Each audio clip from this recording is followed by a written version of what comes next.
Welcome back to my channel. Hari ini aku mau sharing sedikit ke kalian tentang pregnancy journey aku dan juga proses kelahiran aku. Jadi aku malah dari satu anak. Aku short story sedikit ya. Jadi aku tuh married-nya Oktober 2018. Terus aku dalam waktu 2 bulan dikaruniai Tuhan anak cowok. Terus seperti pada umumnya ya, aku juga mengalami morning sickness di awal-awal semester 1, tapi nggak parah. Terus ya selama kehamilan sih semuanya lancar-lancar. Yang mau aku sharingkan hari ini adalah aku di awal itu sempat bingung antara mau sesar atau mau lahiran normal. Jadi mungkin di antara kalian yang juga mengalami kebingungan yang sama dengan aku bisa tonton video ini terus ya. Aku bukan dokter, cuman aku cuma mau sharing aja pengalaman aku dan pengalaman orang-orang sekitar aku. Karena di awal aku hamil itu, aku tuh pinginnya lahiran sesar karena jujur aku nih tipe yang orang yang sering sakit, tapi sakitnya tuh cuma batuk pilek, terus ya kadang-kadang demam masuk angin, tapi aku nggak pernah masuk rumah sakit sekalipun. Jadi masuk ruang operasi ya nggak pernah sih, masuk kayak di infus nggak pernah gitu loh. Terus jujur aku lahiran normal, aku dengar cerita-cerita kayak dulu mama aku cerita kali sakit wall, terus ya banyak lah ya, kalian pasti juga dengar-dengar dari orang sekitar kalau normal sakit banget ya nggak. Aku jadi takut banget dengan cerita kayak gitu. Jadi aku dari dulu sebelum hamil pun aku pikir nanti lahiran pasti sesar. Terus ya aku nggak mikir apa-apa, ya cuma mikir oh ya wes nanti aku 9 bulan berkuti, oke anakku lahir beres gitu kan. Cuman di tengah-tengah kehamilan aku sempet galaunya soalnya dari keluarga aku itu nggak pernah ada yang sesar. Jadi kayak mama aku, terus aku tuh keluarga besar aku tuh dukungnya normal juga. Mereka juga takut kayak kan di keluarga aku tuh jarang ada yang operasi gitu, takut dengan obat bius dan lain-lain gitu.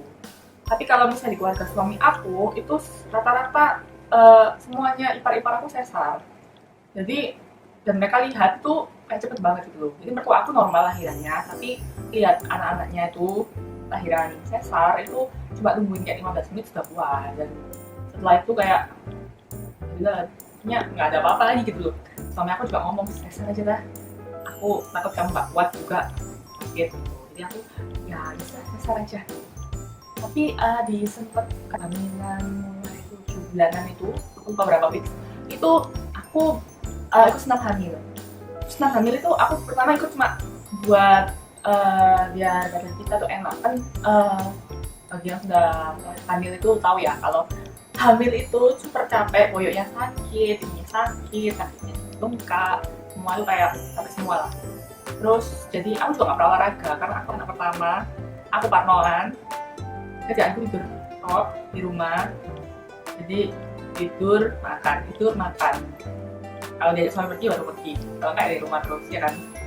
Jadi itu yang bikin badanku semakin sakit semua gitu. Tapi mungkin juga waktu itu aku ikut senam hamil itu, aku sempat dibilangi kayak kamu bisa sharing sama bidannya gitu. Di sana kan bidan yang ngajarin senam hamil. Dan aku di rumah sakit yang tempatnya aku rencana lahiran itu, kita senam hamilnya itu di ruang persalinan gitu.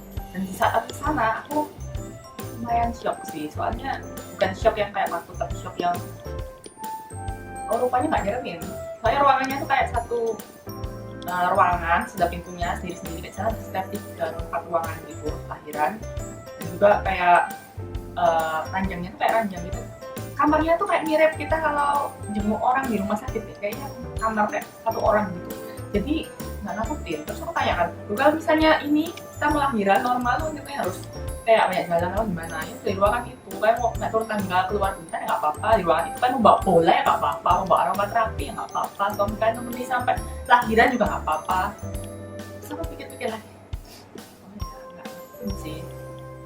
Terus waktu senam hamil juga diajari kan caranya ngeden lah, caranya nafas lah biar lahirannya lebih gampang. Terus juga senam hamil tuh rata-rata di orang-orang itu di sana itu mau lahirannya normal. Jadi kita sharing-sharing pun cerita pun tuh mereka lebih pro ke normal. Jadi aku pun jadi termotivasi kayaknya kok aku bisa ya lahir normal. Di saat yang aku awal takut jadi lumayan pede lah. Terus juga kalau misalnya sesar itu sempat aku tanya kan, kalau sesar itu apa? proses lahirannya tuh juga cuman masuk rumah sama operasi terus dibius, disobek, dikeluarin, selesai kan ya. Iya, tapi suami nggak boleh masuk. Aku, hah? Suami nggak boleh masuk? Soalnya kayak aku tanya-tanya sama ipar aku tuh suaminya temenin, bahkan moto-motoin mereka dekap-dekapan dulu, difotoin di dalamnya ruang sih. Dekap kayak ya ada kayak extended mata lah, tato alis lah, jadi cantik-cantik gitu difoto di dalam. Aku juga pikir gitu sih, di gendong anak jadi itu sempat tidur sama yang cantik-cantik gitu di foto. Terus rupanya nggak bisa, soalnya suami nggak boleh masuk, nggak boleh bawa kamera ke dalam juga. Itu katanya mulai kayak setahun sebelum aku lahiran atau tahun aku lahiran itu mulai ada kayak ketentuan yang gitu, jadi nggak boleh sama sekali suami masuk, orang masuk ke dalam ruang operasi. Aku nggak banyak sih detailnya kenapa, cuman intinya kayak gitu. Cuman ada beberapa rumah sakit yang masih bolehin, tapi kayak kayaknya lahiran itu mahal banget. Kayak aku merasa nggak worth it lah ya, kita mutu beda harganya 2-3 kali lipat ya lah. Masa fotonya harganya segitu ya kan? Kita keluar juga bisa foto dengan anak kita loh. Yang bikin aku paling takut itu karena aku kayak dia cerita, aku nggak pernah ke rumah sakit sekalipun gitu. Maksudnya aku jenguk pernah, sampai aku sendiri yang sakit sampai masuk rumah sakit itu nggak pernah. Jadi aku masuk sendirian ke ruang operasi sendirian, terus mungkin di khusus di bius kan. Aku nggak tahu ya kak, aku sempat dibilangin kayak epidural itu kan sum-sum tuh kan belakang kalau nggak salah ya, atau yang di belakang tulang belakang kayak di punggung itu tuh disuntik kan. Dan aku dulu pernah ingat karena mamaku kan cerita sama aku, paling sakit itu katanya di tulang belakang, itu kalau disuntik itu sakit setengah mati. Sampai aku takut ya, kalau aku dalam hati itu aku takut. Jadi aku selama senam hamil, aku seminggu sekali aku senam hamil setiap hari Sabtu. Itu yang di pikiran aku cuman saat senam hamil tuh kok tambah lama, sesar tambah nakutin, dan normal tambah kayak enak ya. Terus juga kerjanya mau cerita kalau normal itu lahiran tuh enak, kalau misalnya sesar tuh waktu lahirannya mungkin cepet ya, tapi kesannya tuh sakit. Aku juga mikir iya sih, kita disobek ya kan, disobek atas terus kan dijahit dan lain-lain, itu kan ya mulai sakit ya. Kalau normal aku mikirnya tuh kayak kita bayangin kita sakit, mungkin selesainya juga masih sakit, tapi nggak sebanding sama sakitnya waktu ngelahirin. Jadi orang-orang merasa sangat kerasa banget, mungkin gitu, aku juga nggak tahu. Jadi aku akhirnya sempat galau-galau, akhirnya aku mutusin sampai terakhir aku sih galau sih. Jadi aku sama dokternya, dok aku bukan tanggal segini ya, tapi nanti kalau sebelum tanggal segitu aku kontraksi ya sudah aku normal, dan ya Tuhan ya kan.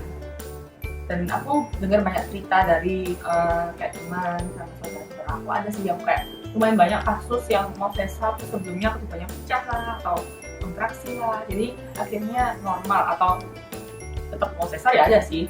Cuman aku kan masih galau banget, jadi aku mikir ya sudah lah, kalau misalnya aku sebelum tanggalnya sesar itu aku kontraksi atau apa, itu aku sudah, karena aku tanggalnya aku mau sesar tuh kayak 38 weeks mau 39-an gitu. Jadi kan itu kan harusnya sudah due date banget ya kan, harusnya sudah bisa lahir. Karena banyak orang yang 37 sudah lahir juga banyak gitu.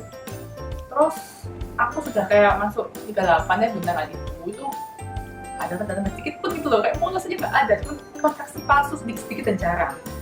Dan kalian tahu kalau kita semakin lahiran itu kan biasanya kontraksinya semakin lama semakin banyak, walaupun awal nggak beraturan, nanti lama-lama sama beraturan, dan itu tandanya kan mau lahiran.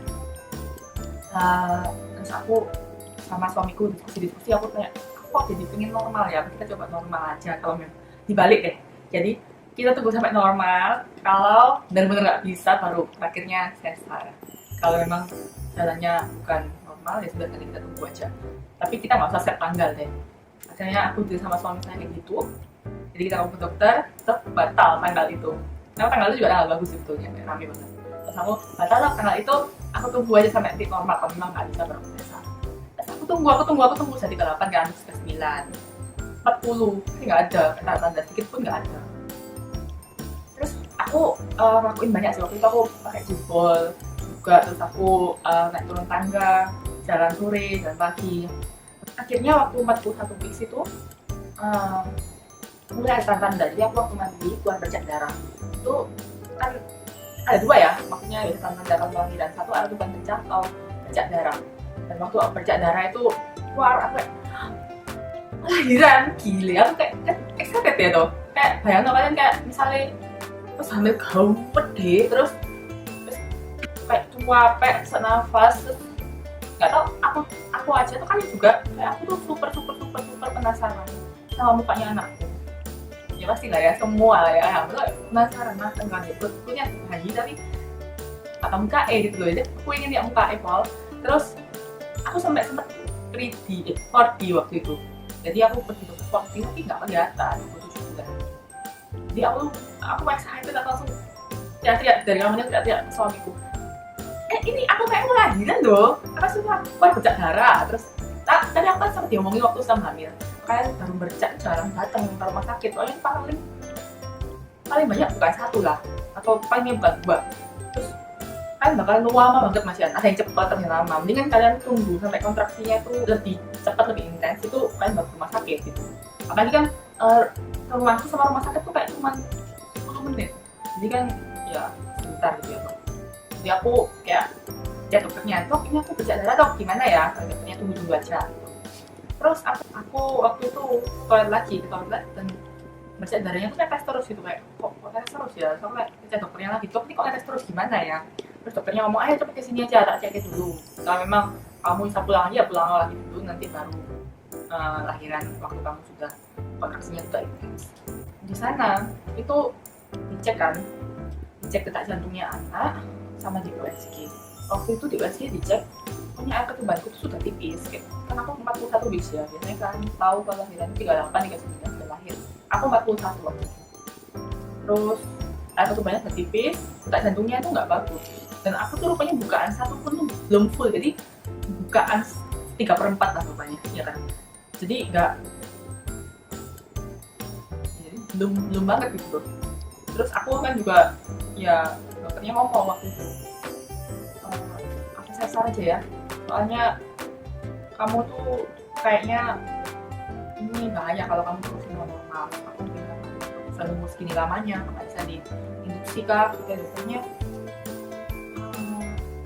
ini malam, dan rumah sakitnya itu ruang operasi itu malam tuh nggak ready, jadi harus disiapin buat orangnya yang buat readyin kamar operasinya itu sekitar 1-2 jaman. Kamu kalau diinduksi sekarang, kamu takutnya kayak tengah-tengah diinduksi, kalau kamu bahaya karena tak jantungnya anakmu sudah nggak beraturan. Jadi dokternya itu ngomong katanya ya nggak usah dipaksain ya bisanya lah, kalau misalnya memang harus normal, harus sesar ya kita harus sesar gitu.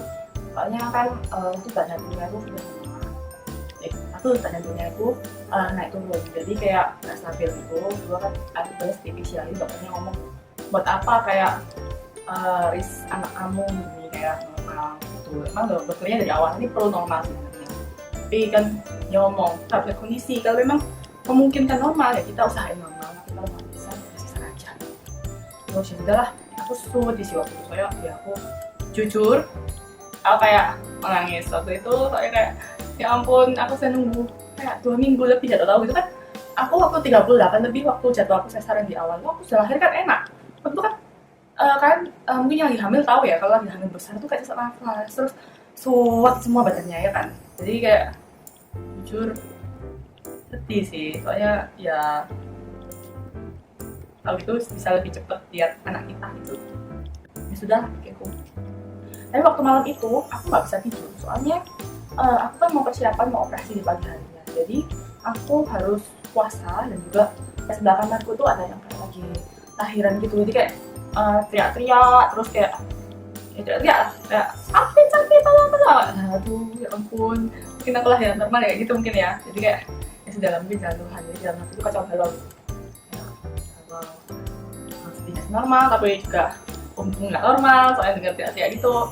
Ya singkat cerita, aku besok paginya aku disuruh mandi dulu biar steril sebelum ke ruang operasi. Terus di ruang operasi itu disuntik epidural ya untuk biusnya itu rupanya nggak sakit sih. Soalnya kayak kita ada 2 lapisan gitu, pertama itu kayak di luarnya, baru kayak suntik dalam banget. Jadi nggak sakit, cuma sakit dikit lah kayak kita kalau suntik vaksin gitu lah. Terus habis itu setelah lahiran itu aku diberi selimut penghangat di tangan, jadi kan ini kan tutupi kan, kita kayak tutupannya gitu kita nggak bisa lihat. Terus ada suhu hangat. Terus waktu awal di bios tuh jujur ada enak sih, ada pengen muntah gitu, cuman suruh muntahin sama dokternya, kamu kalau pengen muntah muntahin aja nggak apa-apa. Cuman waktu itu aku coba muntahin dan nggak bisa, tapi nggak ada apa-apa yang mau dimuntahin, kan kita puasa ya, nggak makan gitu. Minum aja nggak boleh. Oh ya, aku juga nggak boleh pakai kacamata waktu itu, soalnya kan ruang operasi nggak boleh pakai apa-apa sama sekali. Itu ya aku nggak bisa lihat apa-apa. Cuman aku sempat kaget sih waktu itu, kan di atasnya kan ada yang sini. Aku lihat ada pantulan, ting, ada kayaknya perutku bulat gitu lagi dibuka terus merah-merah. Ini jujur aku shock sih. Untung aku pikir untung nggak pakai kacamata, coba pakai kacamata itu mateng ya toh. Kayak aku lihat apa itu? Kayak akan pingsan deh. Untung kayak ya sudah tahu nggak pakai kacamata. Cuman kayak nggak tahu berapa menit, tapi aku rasa kayak cuma sebentar langsung oi. Aku langsung nuangis, ya ampun, setelah sekian lama kita lahir. Terus digendong ke aku kan, gendong gitu. Tapi jujur nggak kelihatan mukanya waktu itu, ya karena nggak pakai kacamata, ini ngeblur-blurin sama lagi kayak liar-liar habis kayak kena virus kan, kan gitu. Itu aku nangis dibawa susternya lagi, mau kayak dibersih-bersihkan. Terus aku habis itu kayak muan tuh pol. Terus dokternya, aku tanya dokternya, "Dok, boleh nggak ya aku tidur muan tuh ya?" Terus malam-malam aku juga tidur kan, terus kayak nyuam anget tuh. Ini ya dingin sih katanya, tapi ruangannya dingin, tapi aku nggak bisa ngerasain soalnya kan bius badan. Yang kerasa cuma sini, tapi sininya itu juga dikasih selimut ngasih nyuam, gitu. Sampai akhirnya di ruang pemulihan, aku baru bangun. Setelah bangun-bangun, ya aku dibawa ke ruang yang kamar pasien biasa, terus ke kamar gue, itu berarti mukanya jelas. Sebelumnya di ruang operasi aku ngeblur lah mukanya. Terus ya itu sih ceritanya dalam selama kehamilan pertama aku. Jadi mungkin aku sharing ini juga untuk beri info sedikit ke kalian, buat kalian yang galau melahirkan normal atau melahirkan sesar. Ya aku bukan pro sih, bukan dokter juga, tapi ya di pengalaman aku sharing ya, karena aku mengalami kegalauan itu juga aku, jadi ingin kalian untuk bisa lebih mantap lah untuk milih daripada kayak aku galau-galau ini kan, jadi kayak sepanjang hamil lu galau. Mendingan di awal lebih mantap, semua plus minus, yang penting anak sama mamanya sehat itu sebenarnya itu yang terpenting. Tapi plus minusnya aku bicarain sekarang ya. Plusnya untuk normal setelahnya, memang waktu lahiran sakit, tapi setelahnya itu langsung bisa jaga bayinya sih. Jadi kayak jalan-jalan, harus lahiran pagi, siang, sore itu bisa jalan, bisa jalannya. Kalau sesar itu kita masih kayak hari pertama tuh terlentang, nggak bisa, bahkan duduk nggak bisa. Kita cuma bisa kayak, misalnya ini ranjang ya, ini cuma begini lah, dikit doang, sampai duduk tuh. Itu hari kedua kalau kalian bagus lukanya, kalian bisa jalan, udah ada jalan, duduk terus udah jalan. Tapi kalau nggak bagus ya hari ketiga harus jalan. Jadi ya mau kalau kalian nggak itu, terus suami kalian juga lagi sibuk di luar kota atau apa ya cari orang ya, mungkin ya sama kalian nomor dua kalian yang nggak bisa. Jadi itu plus dari normal dan minus dari sesar. Tapi kalau misalnya minusnya normal ya waktu lahiran itu kuat ya. Kalau misalnya sesar habis lahir, waktu lahiran itu nggak kerasa apa-apa, tapi setelahnya lahiran tuh ya itu. Jadi aku tuh kan waktu itu juga awal-awal nggak ada suster. Aku sekarang punya suster, tapi dulu waktu awal lahiran aku pakai suster karena nggak dapet pacar mau. Terus aku gendong bayiku kan lumayan gendongan ya, minta gendongan suka digendong itu sakit sih, kayak sempring gitu. Apalagi aku suka batuk-batuk aku suka gitu tuh, kayak setiap kali itu kayak sengkring sakit. Jadi menurutku ya aku nggak pernah ngerasain normal, tapi aku berdasarkan pengalaman orang-orang normal, mereka ngomong normal tuh enak, sakit nih ya waktu hari itu kok. Kalau sesar tuh lumayan. Sekarang sih aku sudah anak 1 tahun dan aku nggak merasakan sakit apa-apa di area lukanya, dan lukanya tuh rupanya lumayan panjang ya. Jadi perutku misalnya segini, lukanya tuh kayak segini, tapi tambah lama sekarang tambah ngecil kayak segini sekarang. Jadi aku sempat tanya dong waktu awal-awal kayak aku hamil ke iparku, terus ke temenku yang sesar, kayak lukanya seberapa sih, kalau panjang kan ya welek gitu, perut kayak kelihatan banget. Terus katanya kok segini kecil, habis sesar aku bilang ampun segini apa bocor ini kayak segini yo. Tapi lama-lama mengecil, kita berpikir kita mengecil masih lama. Tapi juga kalau sesar, aku sempat lihat protein mamaku waktu lahiran, mama tuh uang kan di sana. Terus lahiran sesar itu kayak, misalnya ini luka sesarnya ya, itu kayak ada lemaknya gini, jadi kayak anggapannya ada vitamin di tempatnya sesarnya, jadi nggak bisa kempes kan. Walaupun sekarang aku propus nggak sebenci awal-awal lahiran, tapi tetap nggak bisa kayak flat gitu. Ya itu buku minusnya sih. Terus juga minusnya lagi menurutku ya minusnya justru banyakkan sesal. Tapi ya itu semua balik ke kalian kan ya. Minusnya lagi dari sesal itu akhirnya nggak bisa langsung hubungan ya. Kalau misalnya normal kan bisa ya, itu juga hubungan. Tapi aku sendiri pribadi aku nggak hubungan karena aku nggak kuat sesak nafas ya, aku nggak bisa sesak nafas ya, aku nggak bisa hubungan tuh, aku nggak bisa. Aku pakai 1 jam aku lepas lagi. Aku kan pakai manggil kayak pijet-pijet pas kelahiran. Terus juga misalnya kalau kalian budgetnya lebih terbatas, ini normal deh. Soalnya harganya itu beda jauh, wow, kayak hampir 2 kali lipat lebih katanya. Jadi mending normal kalau misalnya ada punya budgetnya tuh fresh. Menurutku gitu sih. Ya, sharing dari aku, semoga membantu. Semoga bisa bantu kalian untuk memilih proses yang normal. Dan apapun itu, kalian adalah mama yang hebat. Semangat ya. Yang lahiran, mama-mama yang lagi hamil, mungkin yang lagi kecapean, lagi sesak nafas gitu, soalnya tidurnya juga kalian harus miring kiri miring ke kanan. Ya, semoga kalian ayo kenalan dong, berdiri betul, yuk kenalan. Ini anak aku, namanya siapa? Jose ya, Jose Atas Chandra Wijaya. Umurnya berapa? 1 tahun 1 bulan ya Jose ya. Iya, umur 1 tahun lebih 1 bulan. Lagi aktif-aktifnya ya. Sekian video kali ini.